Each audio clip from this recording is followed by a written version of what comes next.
잘 오셨습니다. 네. 잘 지내셨습니까? 네.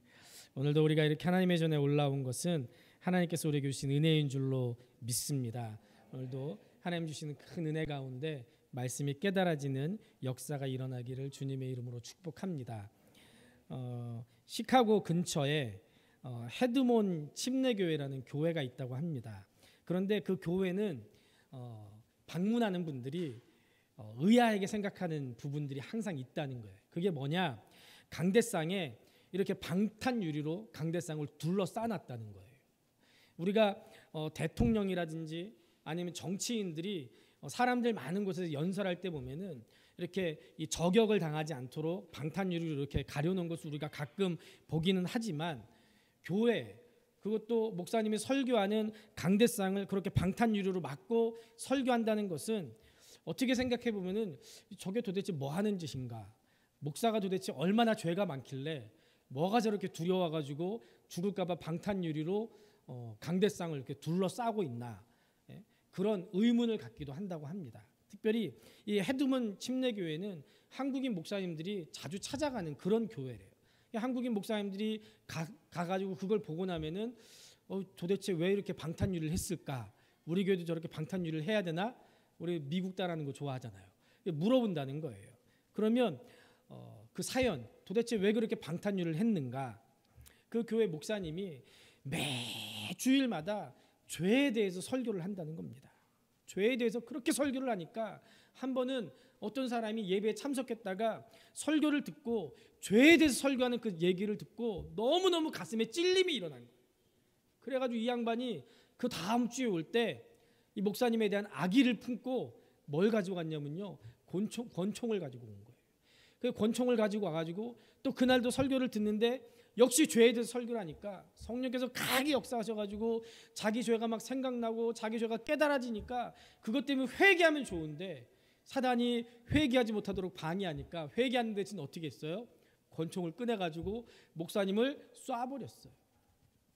그런데 다행히 권총이 빗나가 버려가지고 그 이후로 목사님이 계속해서 죄에 대해서 설교해야 되는데 또 그런 일이 있을까봐 방탄유리를 이렇게 했다는 거예요. 우리 교회도 그런 일이 일어나면 얼마나 좋겠습니까?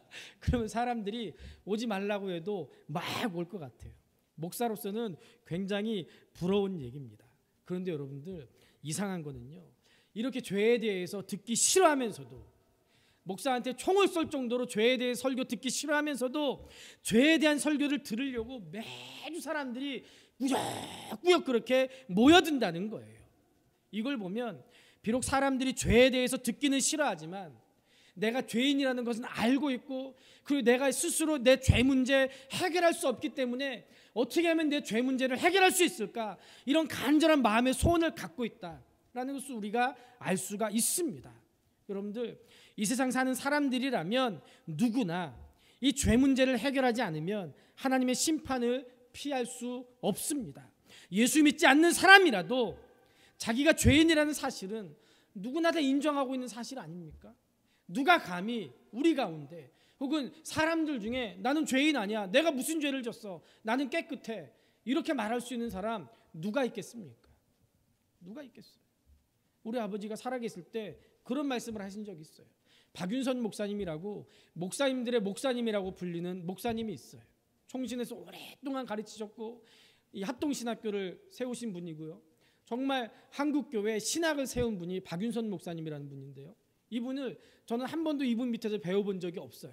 근데 저희 아버지는 이분 밑에서 이 공부를 하셨는데 하루는 강의실에 이 신학생들이 쭉 앉아 있는데 갑자기 윗두리를 벗으시더니 그 윗두리를 툭툭 털면서 강의실 사이사이를 왔다 갔다 하시더래요. 학생들이 도대체 목사님이 왜 저러시나, 우리가 뭐 잘못한 거 했나, 오늘 우리가 강의실 청소를 안 해가지고 그것 때문에 마음이 상하셔가지고 저러고 다니시나, 긴장해가지고 침만 꾹꾹 삼키고 목사님을 쳐다보고 있는데 한 바퀴 옷을 툭툭 털고 다니시더니 다시 강단에 쓰셔가지고 한마디 하셨대요. 여러분, 털어서 먼지 안 나는 사람 한 사람도 없습니다. 털어서 먼지 안 나는 사람 있어요, 없어요? 없어요. 몇십 년은 아니고 한 1, 20년 전에 나는 네가 지난 여름에 한 일을 알고 있다라는 제목의 영화를 개봉한 적이 있습니다.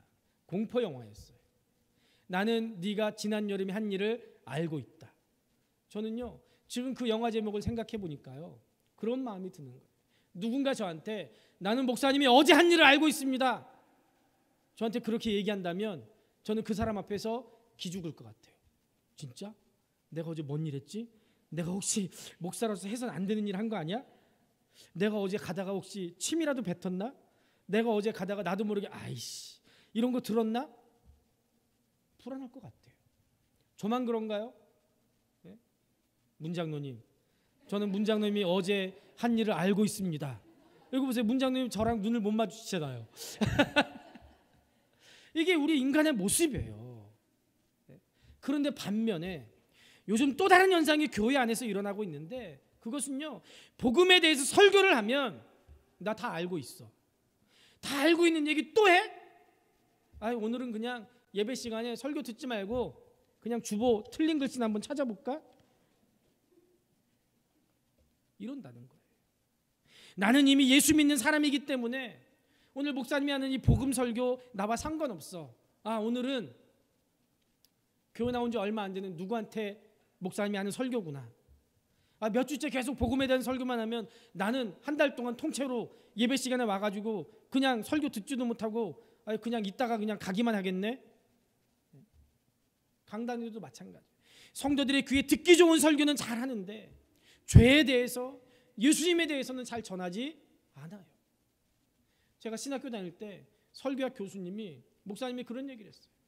설교를 할 때는 항상 예수 그리스도에 대해서 전해야 됩니다. 복음서, 서신서 거기서 예수님에 대해서 설교하는 거는 쉬워요. 왜냐하면 예수님에 대해서 말씀하고 있으니까요. 그런데 창세기에서, 출애굽기에서, 레위기에서, 신명기에서, 잠언에서, 시편에서, 사무엘상하, 역대상 이런 구약 성경에서 예수님에 대해서 설교하려면 미치겠어요. 도대체 어디서 예수님을 끄집어내야 되는지. 그만큼 한국교회 강단에서 예수님에 대한 설교가 사라져가고 있는 거예요. 어떤 목사님이 그랬어요. 한국교회가 왜 이렇게 타락했는가? 예전에 우리 선배 목사님들은 예수님의 재림에 대해서 강단에서 그렇게 강력하게 외쳤는데 지금 한국교회 강단을 보면 예수님의 재림에 대해서 설교하지 않는다는 거예요. 제가 그 얘기를 듣고 제가 그동안 한 설교를 전부 다 쭉 살펴봤더니 저도 예수님의 재림에 대해서는 한 번도 설교한 적이 없더라고요. 저 충격이었어요. 내가 이렇게 예수님의 재림에 대해서 예수님 다시 오시기를 예비하자, 예수님 분명히 다시 오십니다 이렇게 얘기하면서도 예수님의 재림에 대해서만 설교한 적은 한 번도 없다니 충격을 받았어요. 근데 가만히 생각해보면 왜 그럴까? 나도 모르게 부교육자일 때 나도 모르게 제가 강단에서 담임 목사님도 그런 설교하지 않는데 여러분들 회개하시오 이런 설교 내가 감히 내가 그런 설교했다가 성도들이 시험 들어가지고 목사님한테 가서 이르면 나 이거 힘들어 우리 애들 길거리에 나 앉아야 돼 이런 생각이 나도 모르게 있었던 거예요. 그러니까 성도들 귀에 들리기 좋은 설교는 많이 해요. 복 받으세요. 복 받을 거예요. 그런 설교는 많이 해요. 그럼 성도들이 아멘 아멘 해요. 아멘 크게 한 분한테 배에 복이 있을지어다 그러면 아멘 막 하고 이래요. 그런데 회개하시오 그러면 조용하고 썰렁하고요. 제가 꼭 무슨 강단에서 죄 지은 사람 되는 것 같아요. 예수님에 대해서 잘 모르는 거예요. 여러분들 우리들은 어떻습니까? 우리 교회는 다릅니까? 예수 그리스도에 대한 설교 들을 때 여러분들 어떤 생각이 떠오르십니까? 복음은 아직 예수님을 믿지 않는 사람들이 들어야 돼 이렇게 생각하시지는 않습니까? 복음에 대해서 수없이 많이 들었고 나는 매주 금요일마다 나와서 전도도 하니까 복음에 대해서 전도도 많이 하고 그래서 복음에 대해서 잘 안다고 생각하지만 막상 복음을 설명하려면 어떻게 될지 모르는 그런 상태는 아닙니까? 제가 한 20여 년 부교육자 생활을 하면서 한 해도 빠짐없이 계속 새가족부를 섬겼어요. 새가족부를 섬겨서 계속 매주 복음에 대해서 계속 설명을 했어요. 한 주에 40분씩 계속 복음에 대해서 설명을 했어요. 게다가 새가족 교재도 제가 만들어서 썼어요. 그런데 지난주에 복음에 대해서 설교하겠습니다. 예고를 하고 복음에 대해서 설교하려고 준비를 해가지고 지난주 강단에서도 복음에 대해서 설교를 하려고 하는데 나도 모르게 머릿속에 복잡해지면서 이걸 어떻게 설명해야지? 막 그냥 잡생각이 막 들어와서 지난주에 정말 얼마나 힘들었는지 몰라요. 얼마나 자책감이 들었는지 몰라요. 그래서 지난주 설교는요, 인터넷 홈페이지에 안 올렸어요. 부끄럽고 창피해서. 야, 목사가 복음에 대해서 이렇게 설교를 못하다니. 누가 듣고서는 보고서는 야, 노원성진교회 최주현 목사 실력 없구나 이럴까 봐 그 설교는 안 올리기로 잠정적으로 마음을 먹었어요. 부끄럽더라고요. 저도 그렇더라고요. 물론 여러분들 복음에 대해서 안 믿는 사람도 들어야 됩니다. 그러나 복음은 믿는 우리들도 항상 전해야 되고 들어야 될 줄로 믿습니다. 영적으로 살아있는 교회는 복음 설교, 예수님 설교 자주 하는 교회입니다. 물론 도덕적으로 윤리적으로 어떻게 살아야 되는지 가르치는 설교, 이것도 중요합니다. 그러나 예수님에 대한 열정과 구원의 감격이 없는 상태의 윤리, 이것은 율법이고 이것은 인본주의입니다. 우리가 흔히 무엇을 믿느냐라고 물으면 나는 기독교를 믿습니다, 이렇게 대답을 합니다. 혹은 나는 교회를 믿습니다 라고 이렇게 대답하는 사람들도 간혹 있습니다. 그러나 우리는 기독교를 믿는 것이 아니고 교회를 믿는 것이 아니고 예수님을 믿는다고 해야지 정확합니다. 우리는 종교를 믿는 것이 아니라, 기독교라는 종교를 믿는 것이 아니라 예수님을 믿는 사람들입니다. 내가 종교적인 활동에 참여하고 있는가, 아니면 예수님을 따르는 성도인가, 내가 분명하게 분별해야 돼요. 주일에 예배 자리에 나온 거 종교적인 활동이지만 그것으로 내가 진짜 거듭난 신자다라고 말할 수는 없습니다. 왜냐하면 예배 자리에 나오는 것은요, 가정의 평화를 위해서 나와줄 수 있어요. 내가 일주일에 1시간 가정의 평화를 위해서 나와주지 뭐.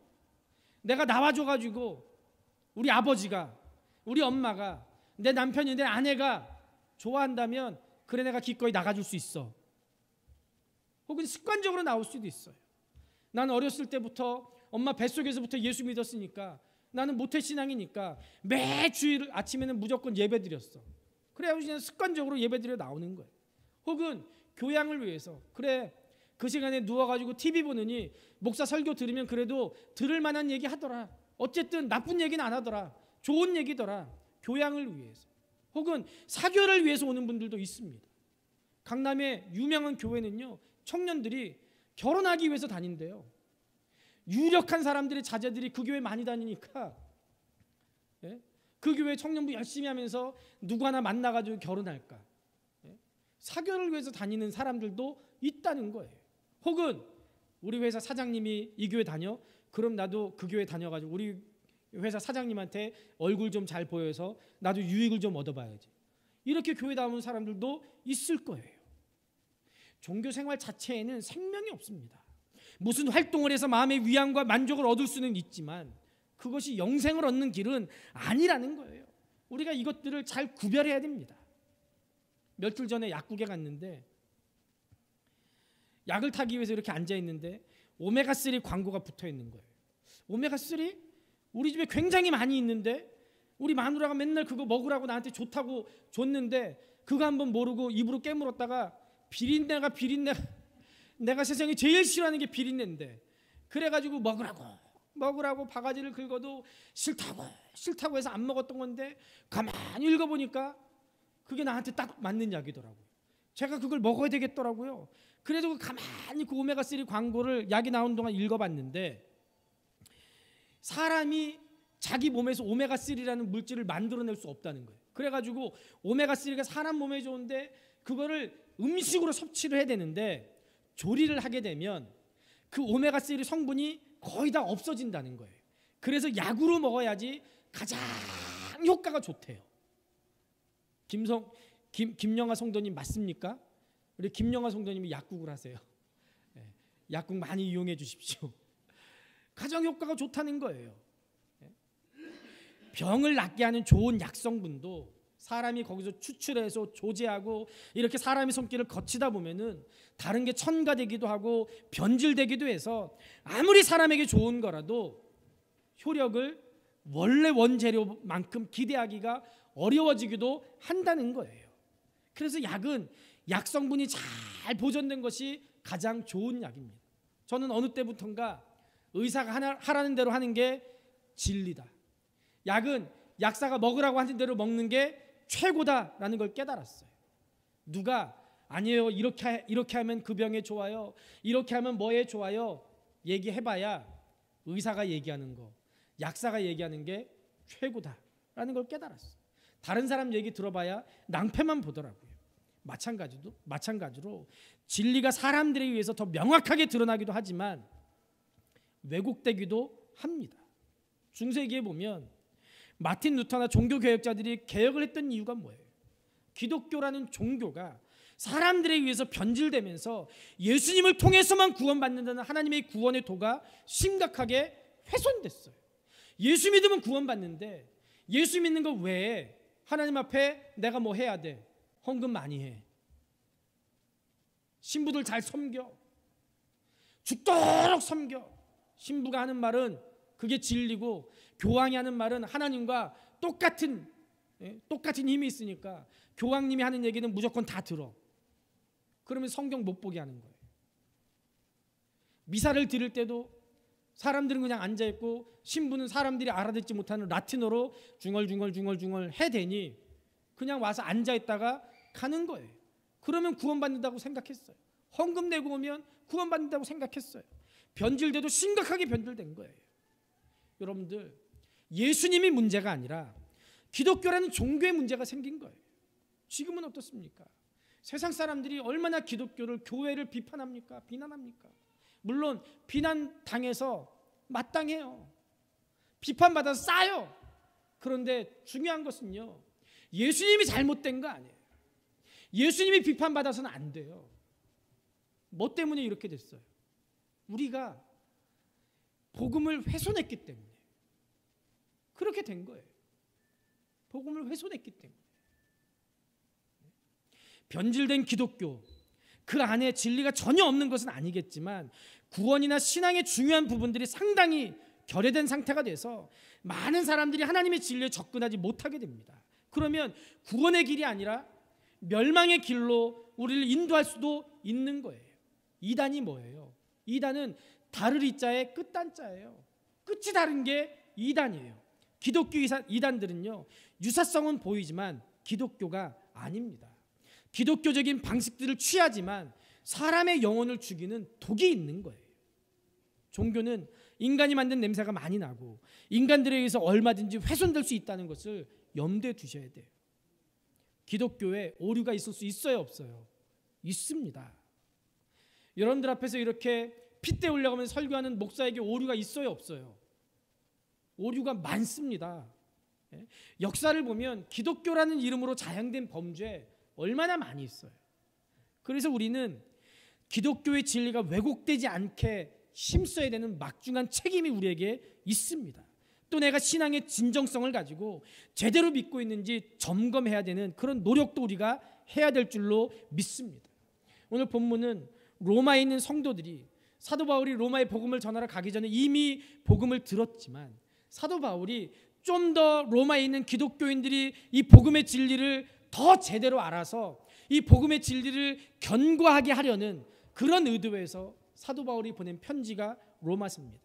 특별히 1세기에는 거짓된 가르침, 또 거짓된 교사들이 성행하고 기독교가 아직 체계화되기 전이었기 때문에 이제 막 거듭난 그리스도인들이 복음의 진수를 다시 들어야 될 필요가 있었습니다. 예수님이 부활하시고 교회가 세워진 지 오래되지 않았던 그때도 그랬다면 지금 2000여 년이 지난 이 시점에서는 우리가 더더욱 복음을 계속 듣고 또 들어야 될 줄로 믿습니다. 왜냐하면 이 복음이 우리 신앙의 핵심이고 기초이기 때문에 그렇습니다. 이 복음 안에 생명이 있고 이 복음 안에 사람을 변화시키는 능력이 있고 이 복음이 우리를 하나님과 다시 연결시키는 유일한 길이기 때문에 그렇습니다.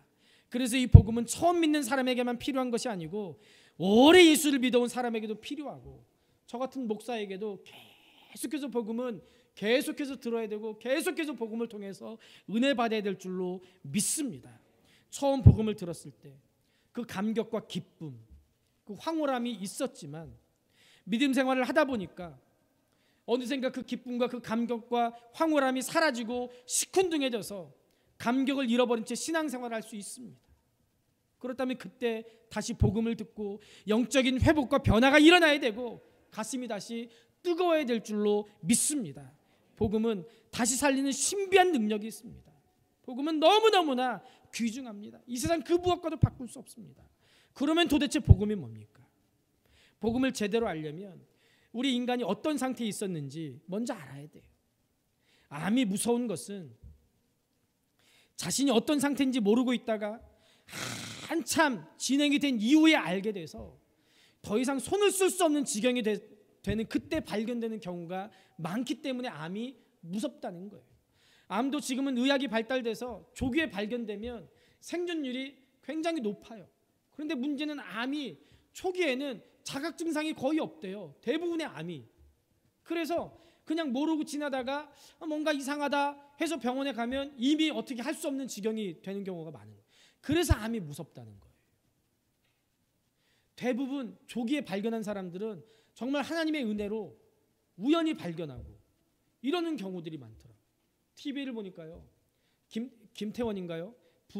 부활이라는 그룹 사운드에 굉장히 유명한 음악인이 있는데요, 이 사람이 TV 프로에 나와가지고 건강검진이라는 프로가 있었어요. 병원 가는 걸 무서워가지고 건강검진 한 번도 안 받아봤는데 자기가 출연하는 TV 프로그램에서 돈 주고 돈까지 대주면서 건강검진 받으라고 해서 겨우겨우 억지로 안 받으려고 버티다가 건강검진을 받았는데 위에 암이 발견된 거예요. 그것도 이제 암으로 될랑말랑하는 그 경계에 있을 때 발견됐대요. 이게 발견되는 게 굉장히 어려운 일이래요. 그런데 TV 프로그램을 하면서 발견돼가지고요, 그 양반이 수술 받았어요. 그래서 지금 너무 멀쩡해요. 이런 경우 정말 하나님의 은혜죠. 그런데 대부분의 경우는 그렇게 발견이 안 되는 거예요. 요즘 병원에는 초정밀 입체 영상 진단기라는 게 새로 나와가지고 사람의 속안을 훤히 들여다보면서 정말 아주 작은 종양까지도 찾아내는 기계가 생겼답니다. 그런데 비싸요. 아무나 할 수 없는 그런 거예요. 그런 걸 좀 싸게 해줘야 되는데. 그런데 여러분들, 우리 인간의 몸에 있는 그런 병들은 기계들이 나와가지고 환하게 들여다보지만 우리 인간 영혼에 대한 진단 어렵습니다. 우리는 스스로 정확히 볼 수 없어요. 죄로 인해서 보는 눈에 문제가 생겼기 때문에 그렇습니다. 죄인이 뭡니까? 기준이 무너진 거예요. 나를 보는 눈도, 남을 보는 눈도, 하나님을 보는 눈도 망가졌습니다. 그래서 뭐가 죄인지 그 기준이 없어졌어요. 자주 말씀드렸지만 성경은 누가 왕이냐의 싸움이에요. 누가 왕이냐의 싸움은 다른 말로 하면 누가 기준이냐는 거예요. 아담과 하와가 선악과를 따먹기 전에는 하나님이 그들 삶의 모든 기준이었습니다. 하나님의 주인이셨기 때문에 하나님의 뜻대로 살면 돼요, 인간은. 그런데 선악과를 따먹고 인간 삶의 주인이 돼버리니까 이제는 하나님이 주인이 아니라 자신이 주인이 됐고 자기가 기준이 되니까 인간 세상에 혼란이 왔어요. 하나님의 기준이 아니라 인간이 자기 소견에 옳은 대로 행하는 죄를 범할 수밖에 없게 된 거예요. 죄인이 되니까 죄의 눈이 가려져서 자기가 어떤 존재인지, 얼마나 심각한 상태에 빠져 있는지 인식할 수 없는 거예요. 이게 무서운 죄입니다. 몇 년 전에 동물 농장을 봤는데요, 너무너무 재밌는 걸 봤어요. 아프리카에 있는 아프리카 야생에 다친 그런 맹수들을 데려다가 회복시키는 그런 농장이 있더라고요. 그런 단체가 있더라고요. 그런데 여러분들, 그 농장에서 사자도 키우고 치타 이런 맹수들을 키우는데요, 그중에 제일 왕노릇하는 동물이 뭔지 아세요? 똥강아지더라고요. 와, 희한하더라고요. 요만한 똥강아지가요, 막 그 농장을 막 휘젓고 다니면서요, 사자 말 안 들으면 사자한테 막 왈왈왈 짖고요. 그럼 사자가 무서워서 피하는 거예요.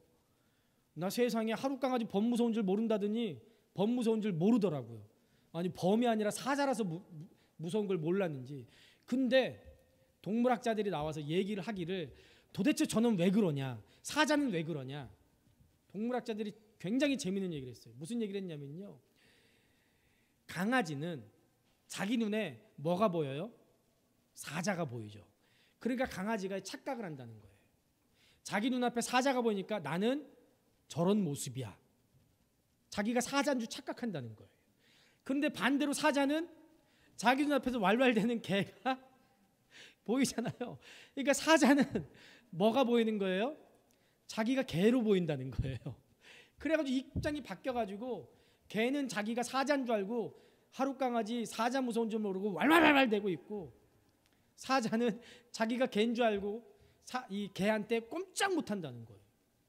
그걸 보면서 제가 뭘 깨달았냐면요, 이게 지금 우리의 모습이구나. 내가 죄인인데도 불구하고 내 죄의 모습을 보지 못하고 하나님 앞에 건방 떨고 있구나. 하나님께 내 모든 죄를 용서해 주셨는데도 불구하고 내가 그 하나님께서 나를 용서해 주신 그 사랑, 그 은혜 깨닫지 못하고 내가 여전히 죄인인 줄 알고 여전히 죄 문제 때문에 괴로워하고 자유함을 누리지 못하고 여전히 죄 가운데서 허우적대고 있구나. 그게 바로 우리 인간의 모습이구나. 여러분, 복음은 초고속 초정밀 입체 진단기 역할을 해서 인간의 영혼이 얼마나 심각한 상태인지를 보게 됩니다. 우리의 모습을 제대로 볼 수 있는 것 자체가 소망의 시작이고 은혜인 줄로 믿습니다. 복음은 우리를 구원의 길로 인도하지만 그 이전에 우리 죄가 얼마나 끔찍한지 폭로합니다. 고린도전서 1장 23절에 보면 우리는 십자가에 못 박힌 그리스도를 전하니 유대인에게는 꺼리끼는 것이요 이방인에게는 미련한 것이로되 얘기합니다. 처음에는 불쾌해요. 그러나 하나님의 말씀이 우리의 위장된 모습을 들춰내면 비로소 그때 치료와 회복이 시작되는 거예요. 왜 이렇게 교회만 오면 목사가 나보고 죄인이라고 하는지, 나같이만 살라고 해, 기분 나빠, 불쾌해요. 그러나 하나님의 말씀이 들려지면 들려질수록 복음이 들어가서 복음에 반응하면 위장된 내 모습이 드러나니까 하나님 앞에 손들게 되는 거예요. 그러면 그때서부터 하나님의 역사가 일어나는 줄로 믿습니다. 복음 앞에서 사는 길은 정직해지는 거예요. 인정하는 거예요. 이사야가 성전에 가득한 하나님의 영광을 목각한 이후에 화로다 나여 망하게 되었도다 탄식이 나오는 것은 정말 자연스러운 현상입니다. 자신의 모습을 바로 볼 수 있는 것, 이것이 은혜 중에 은혜인 줄로 믿습니다. 우리가 죄를 뒤집어쓰고 냄새나는 끔찍한 존재인 것을 인정하고 예수님이 내 모든 죄를 위해서 죽으셨다는 사실을 인정하는 것 자체가 기적입니다. 나는 죽을 죄인입니다라고 고백하는 것은 은혜 중에 은혜입니다. 성령의 은혜가 아니면 이거 불가능한 일이에요. 우리가 십자가 앞에 섰을 때 비로소 내 죄의 무게가 얼마나 큰지를 깨닫게 돼요.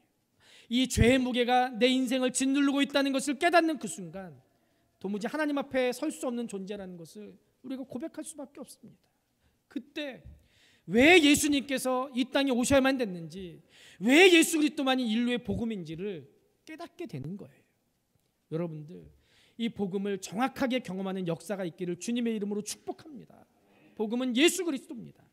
다른 복음은 없다는 말은 예수 그리스도 외에 구원이 없다는 말입니다. 성경은 일관되게 오직 한 분 예수 그리스도에게만 초점을 맞추고 있어요. 오늘 우리가 읽은 2절과 6절에도 보면 매 구절마다 아들 예수 그리스도 반복되고 있습니다. 기독교는 사상이나 철학이 아니에요. 기독교는 예수 그리스도입니다. 예수 그리스도를 빼면 기독교는 아무것도 아닙니다. 우리 신앙의 대상은 오직 예수 그리스도인 줄로 믿습니다. 예수 그리스도의 복음입니다. 예수 그리스도의 복음이라는 반석 위에 신앙을 세우지 않으면 어느 한순간 무너질 수밖에 없어요. 그래서 성경은 오직 예수 그리스도를 통한 구원을 얘기합니다. 다른 길은 없어요. 그래서 어떤 사람들은 이걸 보고 기독교가 독선적이라고 비난합니다. 그러나 여러분들, 세상이 아무리 그래도 다른 건 다 양보할지라도 예수 그리스도를 믿음으로만 구원받는다는, 예수 그리스도 외에 구원의 길이 없다는 이 복음의 기본, 절대로 양보해서는 안 됩니다. 이걸 양보하는 순간 교회는, 기독교인은 존재할 가치가 없는 거예요. 그걸 양보하는 순간 구원의 길은 막혀버립니다. 구원의 길은 인간이 만들어 놓은 설정이나 기준으로 이루어지는 거 아니에요. 하나님이 제시하신 기준이 제일 중요합니다. 하나님이 다른 이름을 우리에게 주신 적이 없다고 얘기했는데 왜 예수 외에 다른 곳에서 구원을 받으려고 합니까? 왜 믿는 거 말고 내 힘으로 내 노력으로 구원받으려고 다른 데 가서 딴짓하고 있습니까? 바다에서 조난을 당해서 허우적거리면서 죽어가고 있는데 저 멀리서 나를 구하기 위해서 빨간색 보트가 다가오고 있는 거예요. 그런데 그 상황에서 왜 하필이면 빨간색 보트야? 나는 빨간색 싫고 나는 보라색 좋아하니까 빨간색 보트 보내고 보라색 보트 보내. 나 빨간색 보트 안 타. 이러는 바보 같은 인간이 있어요? 그렇게 되면 그 결과는 뭐예요? 죽는 거예요. 빠져 죽는 거예요. 빨간색 보트가 오든 보라색 보트가 오든 아니면 뗏목이 오든 어쨌든 나를 살리기 위해서 보낸 그 사람이 보낸 거 그거 타야지 사는 거예요. 하나님이 성경에 분명히 예수 외에 내가 살 길이 없다고 했는데 왜 예수 외에 다른 데서 그걸 찾는 거예요? 왜 교회 안에서조차도 예수만이 구원이고 예수만이 하나님이라는 거 왜 믿지 못하는 거예요 도대체? 요한복음 10장을 보면 양들은 목자의 음성을 듣고 반응한다고 합니다. 오직 예수 그리스도를 통한 이 구원의 복음을 들었을 때 나한테 호의적인 반응이 일어나고 그 앞에 굴복한다면 나는 목자의 양이에요. 구원의 유일한 길은 오직 예수뿐이라는 것이 복음인 줄로 믿습니다. 그러면 왜 예수 그리스도가 복음입니까? 성경이 그렇게 증언하기 때문에 그렇습니다. 성경이 말하려는 초점은 예수 그리스도예요. 2절에 보면 복음은 하나님이 선지자들을 통하여 그의 아들에 관하여 성경에 미리 약속하신 것이다 라고 말씀합니다. 무슨 얘기입니까? 하나님께서 구약의 선지자들을 통해서 아들 예수 그리스도에 대해서 미리 말씀하신 거예요. 예수 그리스도가 어느 날 갑자기 나타나신 분이 아닙니다. 어느 날 갑자기 짠 하고 나타나가지고 그분이 갑자기 십자가에 죽고 부활하시고 그분을 따르는 사람들이 그 이후에 기독교라는 종교를 세운 게 아니라 이미 하나님께서 천지를 창조하신 그때부터 아니 그 이전부터 예수 그리스도를 통해서 우리를 구원하시려는 계획을 가지고 계셨고 그것들을 구약의 선지자를 통해서 우리에게 계속해서 말씀해 주셨고 그것이 신약에 와서 성취된 것이 바로 예수 그리스도인 줄로 믿습니다. 우리가 믿는 믿음의 절대적인 기준은 성경이에요. 성경이 말씀하고 있는 구원자가 예수님인가 하는 기준은 하나님의 말씀입니다. 우리 믿음의 절대적인 기준도 성경입니다. 여러분들 목사의 말 믿지 마세요. 하나님의 말씀 성경을 믿으십시오. 그래서 여러분들 성경을 읽어야 돼요. 성경을 읽지 않으면서 목사가 무슨 얘기를 하는지 어떻게 알겠어요? 성경을 읽지 않는데. 그러니까 이상한 목사들한테 속아가지고 넘어가서 폐가 망신하는 거예요. 성경 읽어야 돼요. 성경 배워야 돼요. 목사의 말이 아니라 하나님의 말씀 들어야 돼요. 이 강단에서 목사가 서서 무슨 얘기를 하든지 아무리 재밌고 아무리 신나고 아무리 좋아도 하나님의 말씀이 아니라면 목사의 말을 하고 있다면 목사 믿으라고 하고 있다면 여러분들 그때 목사 멱살 잡고 끌어내세요. 그게 여러분들이 살 길이에요. 성경만 믿으셔야 돼요. 성경은 예수 그리스도에게 초점을 맞추고 있지 사람에게 초점 맞추고 있지 않아요. 구약은 하나님의 아들이 오실 것에 대해서 예언했고 하나님의 구원 계획을 성경을 통해서 우리에게 알려주셨습니다. 우리가 성경을 읽을 때 관심을 가져야 될 핵심은 예수님을 통한 구원의 스토리예요. 요한복음 20장 30절에 31절에 보면 예수께서 제자들 앞에서 이 책에 기록되지 아니한 다른 표적도 많이 행하셨으나 오직 이것을 기록하면 성경을 기록하면 너희로 예수께서 하나님의 아들 그리스도심을 믿게 하려 함이요 또 너희로 믿고 그 이름을 힘입어 생명을 얻게 하려 함이다라고 분명히 기록하고 있습니다. 성경을 기록한 목적은 우리가 하나님의 아들 예수 그리스도를 믿고 구원을 얻게 하기 위해서 기록했다는 거예요. 우리가 성경을 읽을 때 예수님 만나야 됩니다. 예수님 만나야 돼요. 만약 구원자로 오신 예수 그리스도를 성경을 통해 보지 못했다면 우리는 성경을 읽은 게 아니에요. 이것은 바닷물에 빠졌다가 나오면서 아우 나는 바닷물 한 번도 본 적 없어 이렇게 말하는 어리석은 사람하고 똑같아요. 태양이 떠올랐는데도 빛이 없다고 하면서 한다면 그것은 태양이 없는 것이 아니라 내가 눈을 감아서 태양을 안 보고 있는 거죠. 구약의 선지자들은 일관되게 예수님에 대한 예언을 했습니다. 신약의 사복음서의 기자들도 일관된 초점은 예수가 그리스도라는 거예요. 성경은 예수님 이야기입니다. 예수님의 이야기를 빼면 성경이 아닙니다. 성경을 읽다가 예수님을 만나야 됩니다. 성경이 세상의 책과 근본적으로 다른 이유는 예수 그리스도를 통한 생명을 우리에게 제공해 주기 때문입니다. 우리는 성경을 통해서 예수님이 그리스도이시고 유일한 구원자이심을 확인하게 됩니다. 또 그리스도는 육신을 입고 이 세상에 오셔서 우리의 죄를 위한 대속의 죽임을 당하셨기 때문에 우리의 구원자인 줄로 믿습니다. 3절에 보면 아들에 관하여 말하면 육신으로는 다윗의 혈통에서 나셨고 라고 말씀합니다. 예수님께서 이 땅에 인간의 몸을 입고 오셨다는 거 정말 중요합니다. 하나님의 아들, 하나님이 사람이 되셨다는 이 성육신 교리는 구원 사건에 있어서 정말 중요합니다. 이성적인 접근으로는 이해할 수 없어요. 왜요? 세상의 모든 종교는 인간이 신을 찾아가는 거지 신이 인간을 찾아오는 종교 없거든요. 예수님 말고는 신이 인간을 찾아온 종교가 없어요. 그것도 신이 인간의 모습으로. 목사님, 그리스 신화는 전부 다 신이 인간이 되고 인간처럼 결혼도 하고 그런 거 아닙니까? 그건 말 그대로 신화죠. 인간이 되고 싸우기도 하고 죽기도 하고 결혼도 해서 애도 낳고 이게 무슨 신이에요? 믿을 가치가 있어요? 신끼리 질투도 하고 그게 무슨 신입니까? 하나님의 일을 인간의 머리로 이해하려고 하면 그것처럼 모순될 일이 없어요. 만약에 우리 인간의 머리로 이해된다면 그분은 이미 하나님이 아니에요.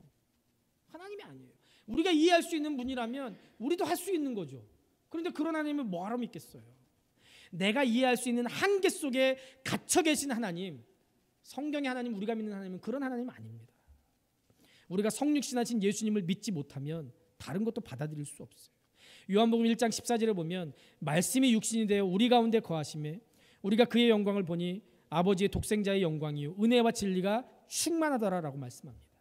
예수님은 하나님이신 분이고 동시에 인간이 되셨습니다. 인간은 인간을 구원할 수 없어요. 하나님만이 구원할 수 있습니다. 정령 죽으리라 말씀하셨고 죄의 삭은 사망이라고 말씀하셨어요. 내 죄를 사함받기 위해서는 누군가 죄 없는 사람이 내 대신 죽어줘야 되는데 누가 죽어주겠습니까? 물론 우리 엄마가 나를 너무 사랑하기 때문에 내 대신 죽어줄 수 있을 거예요. 그런데 우리 엄마가 내 대신 죽어줘봐야 무슨 소용이 있겠습니까? 우리 엄마도 죄인인데 내가 내 자식 너무 사랑해서 내 자식 위해서 대신 죽어줄 수 있을 거예요. 그런데 내 자식 위해서 내가 죽어봐야 무슨 소용이 있어요? 나도 죄인인데 나를 위해서 죽어줄 수 있는 사람 아무도 없고 방법도 없어요. 이것을 위해서는 죄가 없는 그 누군가가 죽어야 되는데 인간 중에 죄 없는 사람이 어디 있어요? 그래서 하나님이 우리 인간의 몸을 입고 이 땅에 오신 거예요. 그런데 죄 없이 오시기 위해서 남자와 여자의 정상적인 육체 관계를 통해서 오신 것이 아니고 성령으로 잉태돼서 마리아의 몸을 빌려서 이 세상에 오셨습니다. 그래서 죄가 없으신 인간이 되신 거예요. 왜요? 나를 위해서 죽어주시기 위해서, 내 대신 죽어주시기 위해서요. 이것이 구원자로서 중요한 조건을 갖추신 거예요. 죄로 인한 심판이 인간의 육체에 찾아왔습니다. 인간이 치러야 될 이 죄의 대가 무슨 사상이나 철학으로 해결할 수 없어요. 십자가는 형상화된 이미지 아닙니다. 차에다 걸어놓으라고, 목에다 차고 다니라고, 문신으로 새기라고 십자가 주신 거 아니에요. 십자가는 너무너무 끔찍한 형벌입니다. 우리는 그 십자가 형상을 믿는 것이 아니에요. 2000년 전에 예수님께서 십자가라는 가장 무섭고 가장 치욕스러운 그 형틀에 매달려서 육체가 당하는 고통이라는 고통은 전부 다 받으시고 인간의 모든 저주를 다 받으셔서 내 대신 십자가에서 피 흘리시고 내 대신 죽어주셨고, 그 죽음은 예수님의 몸으로 오지 않았더라면 불가능한 일이었고, 내 대신 죽어주지 않았더라면 나는 여전히 내 죄 문제 해결할 수 없어서 이것 때문에 고민하고 이것 때문에 죽을 지경이 되고 결국에는 이것 때문에 지옥에 갈 수밖에 없는 그런 상황이 되는 거예요. 그래서 예수님이 인간의 몸을 입고 이 땅에 오셔서 내 대신 십자가에서 죽어주신 거예요. 지금 우리 몸에는 죄로 인한 흔적들이 곳곳에서 드러납니다. 나이가 들면 자꾸 몸이 아프고 늙는 과정들이 그런 거예요. 죽음을 피할 수 있는 사람은 없습니다. 모든 사람들이 죽음의 권세에 시달리고 있어요. 그러나 예수 그리스도의 죽으심으로 우리 죽음의 의미가 새로워졌어요. 예수 안에서 죽음은 더 이상 저주가 아닙니다. 이거 복음이에요. 예수 믿는 사람도 암에 걸리고 죽을 수 있습니다. 그러나 병이 나아도 축복이고 안 나아도 우리가 주 안에 있기 때문에 축복인 줄로 믿습니다. 예수를 믿는 순간 예수 그리스도의 죽음을 통해서 우리 모든 죄에 대한 대가가 지불됐기 때문에 우리에게 죽음은 영생의 세계 안에서 이루어지는 절차일 뿐이에요. 우리는 죽음을 통과하면 하나님 나라에 가서 영원한 생명을 누리게 되는 거예요. 왜 그렇습니까? 죽은 자 가운데서 부활하신 하나님의 아들이 바로 예수님이기 때문에 그렇습니다. 4절을 보면 성결의 영으로는 죽은 자들 가운데서 부활하사 능력으로 하나님의 아들로 선포되셨으니 곧 우리 주 예수 그리스도시니라고 말씀합니다. 복음의 핵심적인 내용입니다. 예수가 구원자라는 사실을 입증하는 가장 중요한 사건이 바로 예수님의 부활입니다. 십자가의 죽으심과 부활이 복음의 핵심입니다. 예수님께서 죽으신 사건만으로 끝났다면 복음은 미완성일 거예요. 그러나 죽으시고 사흘 만에 다시 살아나셔서 예수 그리스도가 구원자이심을 확증시켜 주셨고 예수 그리스도가 구원자이심을 천하에 선포하신 거예요. 예수 그리스도의 이 부활 사건은 인류 역사 속에서 가장 의미심장한 사건입니다. 부활의 증거 너무나 많습니다. 오히려 부활을 믿지 않는 사람이 비합리적이고 비상식적이고 정직하지 못한 사람이에요. 만약에 부활이 사실이 아니라면 기독교는 지금까지 존재할 수 없습니다. 생각해 보세요. 만약에 3일 전에 십자가에 매달아 죽인 그 예수가 다시 살아났다면 예수님을 죽인 죄목이 뭐예요? 자칭 하나님의 아들이라고 해서 신성모독이죠. 만약에 그 예수님이 3일 만에 다시 살아났다면 이건 뭘 인정하는 거예요? 예수님이 하나님의 아들인데 우리가 진짜 죽였구나. 그렇기 때문에 예루살렘 시내에 예수님이 부활했다는 소문이 퍼졌다면 빨리 이 소문을 막는 게 중요합니다. 그러면 이 소문을 막는 가장 확실한 방법은 뭐예요? 예수님의 시체를 무덤에서 끄집어내서 그 시체를 마차에 태워가지고 예루살렘 시내 한 바퀴를 삥 돌리는 거예요. 예수님은 슈퍼스타였어요. 모르는 사람 없었을 거예요. 예수님의 얼굴만 봐도 시체만 봐도 이거 예수 맞네. 부활했다는 건 순 거짓말이네. 그러면 기독교는 이 세상에서 없어졌을 거예요. 생기지도 못했을 거예요. 그런데 여러분들 그렇게 못했어요. 왜요? 시체가 없었거든요. 왜 시체가 없었어요? 예수님의 제자들이 훔쳐갔다고요? 상식적으로 생각해 보세요. 예수님이 부활하신 게 진짜인지 가짜인지 가장 잘 아는 거 제자들이었을 거예요. 그런 제자들이 예수님의 부활을 증거하다가 예수님 때문에 죽었습니다. 역사상 자기가 한 거짓말 때문에 죽음을 택한 사람 없어요. 제가 아는 한. 어떤 바보가 내가 한 거짓말 때문에 그거 사실이에요. 끝까지 거짓말하다가 죽음을 당하겠습니까? 그러나 진실을 지키기 위해서는 기꺼이 죽음을 택한 사람 얼마나 많습니까? 제자들이 왜 예수님 때문에 죽어요? 부활이 사실이니까요. 예수님이 부활한 걸 보고 나서 죽는다는 거 이거 아무것도 아니구나. 나도 예수를 위해 죽으면 예수님처럼 부활하는구나. 소망이 생기니까 예수를 위해 죽는 거예요. 기꺼이. 사이먼 그린리프라는 사람은요, 증거에 관한 한 가장 위대한 전문가로 여겨지는 사람입니다. 이분이 19세기 후반에 하버드 법대의 교수였는데요, 이 그린리프라는 사람에 대해서 타임지가 평가하기를 유럽의 모든 법학자들을 다 합친 것보다 이 그린리프 한 사람이 사법체계의 확립에 끼친 영향이 더 크다라고 했을 정도로 굉장히 법학에서 유명한 사람입니다. 이분은 유대인이었어요. 유대인이었기 때문에 예수 안 믿었습니다. 부활도 믿지 않았어요. 하버드 대학의 강의실에서 불가침의 원칙으로 삼았던 것 중에 하나가 증거를 확실히 조사해보지 않고는 그 어떤 문제도 함부로 마음을 결정하지 말라. 이게 이분이 강의하면서 가지고 있었던 법칙이었어요. 유대인이었기에 예수 믿지 않았습니다. 부활도 믿지 않았어요. 그런데 어느 날 강의 도중에 종교에 관한 주제가 올라왔어요. 학생들과 토론하는데 예수님의 부활이라는 주제가 등장하니까 이 그린리프가 나는 그거 믿지 않아 단정적으로 얘기를 했습니다. 그때 한 학생이 담대하게 손을 들고 교수님, 그러나 그 증거에 대해서는 교수님 한번 생각해 보셨습니까? 이렇게 질문할 때 이 그린리프가 솔직하게 대답했습니다. 사실 나는 부활에 대한 증거를 살펴보지는 않았습니다. 강의가 끝나고 이 교수방에 자기 방에 돌아왔는데 부끄럽고 창피한 거예요. 자기가 그동안 증거를 살펴보기 전에는 그 어떤 것에도 확정적으로 마음을 두지 말아라 그렇게 얘기했는데 자기는 부활에 대해서 한 번도 그 증거를 찾아보지 않고 부활은 거짓이야 이렇게 단정 지은 거예요. 그래가지고 학생들에게 부활이 거짓이라는 증거를 내밀기 위해서 증거를 찾기 시작했어요. 그리고 그 연구를 한 결과를 복음서 기자들의 증언이라는 유명한 책으로 출판을 했는데, 이 사람이 그린리프가 그 책에서 이렇게 얘기했습니다.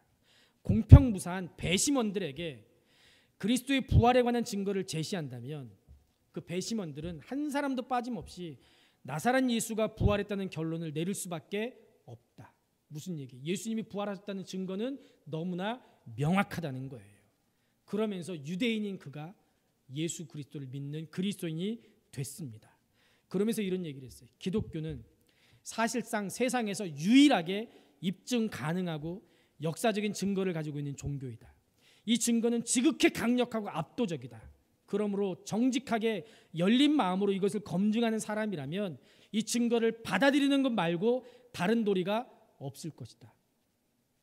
너무 명확한 증거가 있기 때문에 그 증거들을 보면 예수님을 받아들일 수밖에 없다는 거예요. 여러분, 죽음이라는 게 얼마나 무서운 일입니까? 우리가 이렇게 살다가 한 줌의 흙으로 돌아가서 싸늘한 땅에 묻힌다고 생각하면 기가 막힙니다. 세상에 살면서 아무리 실패하고 별일을 다 당해도 죽음보다 더 강력한 거 있습니까? 죽음의 저주는 한 번에 모든 걸 무로 돌아가게 하고 결코 복구할 수 없게 만들어요. 세상은 죽음의 영으로 가득하고 죽음의 두려움에서 자유로운 사람 아무도 없습니다. 죽지 않으려고 애를 써보지만 별 수 없어요. 인간의 죄에 대한 하나님의 심판은 누구도 되돌릴 수 없습니다. 그런데 예수님의 죽으심과 부활로 전세가 역전됐어요. 예수님의 부활은 죽음의 저주가 이제 끝났다라는 것을 선포하는 겁니다. 소망은 우리에게서 나오는 것이 아니에요. 아들을 죽음 가운데 다시 살려내신 하나님 안에서 우리에게 영원한 소망이 주어지는 줄로 믿습니다. 부활이 없다면 잠깐 동안은 살아있는 것처럼 보이지만 사실은 생명이 전혀 없는 존재예요. 우리 교회가 가끔 이 절기 때, 요즘에는 이제 여름이라서 꽃이 금방 시들어서 절기에만 꽃꽂이를 하는데, 꽃꽂이 할 때 보면 우리 고명신 집사님이 얼마나 꽃꽂이를 이쁘게 하는지 몰라요. 도대체 어떻게 저렇게 할까? 제가 몇 번 물어봤어요. 집사님, 이거 그냥 머릿속에서 나온 대로 하는 거예요? 그랬더니 머릿속으로 상상한대요. 그리고 화원에 가가지고 상상한 대로 꽃을 사가지고 와서 그냥 이렇게 저렇게 꽂는 것 같은데 그런 모습이 나오는 거예요. 이야, 이쁘다. 저같이 꽃 좋아하지 않는 그런 사람도 보면 야, 이쁘다 하는데 일주일밖에 못 가더라고요. 왜요? 살아있는 것 같아요. 그런데 원줄기에서 끊어졌기 때문에 죽은 거예요. 겉모습은 멀쩡하고 너무 이쁘지만 일주일밖에 생명이 안 가는 거예요. 이게 우리들의 모습 아닙니까? 네? 여러분들, 강한 죽음의 권세가 예수 그리스도의 부활 앞에 산산조각 났습니다. 이거보다 더 큰 기쁨의 소식, 위대한 기적이 어디 있습니까? 인간을 뒤덮고 있는 모든 두려움이 사라지는 것, 이것이야말로 복음인 줄로 믿습니다. 사도 바울은 이 십자가와 부활의 복음으로 심장이 터질 것 같은 경험을 했어요. 그래서 어떻게든지 이것을 많은 사람에게 알리고 싶었습니다. 당시 세상의 중심인 로마에 복음의 핵폭탄처럼 터져서 온 세상에 전파되기를 꿈꾼 거예요. 그리고 그 꿈이 지금 이루어졌습니다. 세상 사람들은 예수님을 4대 성인 중에 한 사람이라고 그렇게 얘기합니다. 자비를 가리킨 석가모니, 인을 가리킨 공자, 철학자 소크라테스, 함께 예수님은 사랑을 가르쳤다면서 4대 성인이라고 우리가 배웁니다. 그러나 여러분들, 예수님이 가르친 것이 사랑입니까? 아니에요. 예수님이 가르친 것은요, 뭐냐면요, 내가 하나님의 아들이야, 나를 믿지 않으면 죽어, 나를 믿어야 영생을 얻어, 그거 가르쳤어요. 그러면 여러분들, 예수님은 4대 성인이 아니라 사상 최대의 종교 사기꾼이거나 진짜 하나님이거나 둘 중에 하나예요. 만약에 사기꾼이라면 가고 오는 수많은 세대의 사람들이 집단으로 그 사기에 걸려들었다는 얘기예요. 어떻게 그런 일이 있을 수가 있습니까? 이것은 불가능합니다. 왜요? 성경에 기록된 기적을 증거하는 증거들이 너무나 차고 넘쳐요. 그러면 예수님이 종교 사기꾼이 아니라면 예수님은 정말로 하나님의 아들, 우리의 구원자이신 줄로 믿습니다.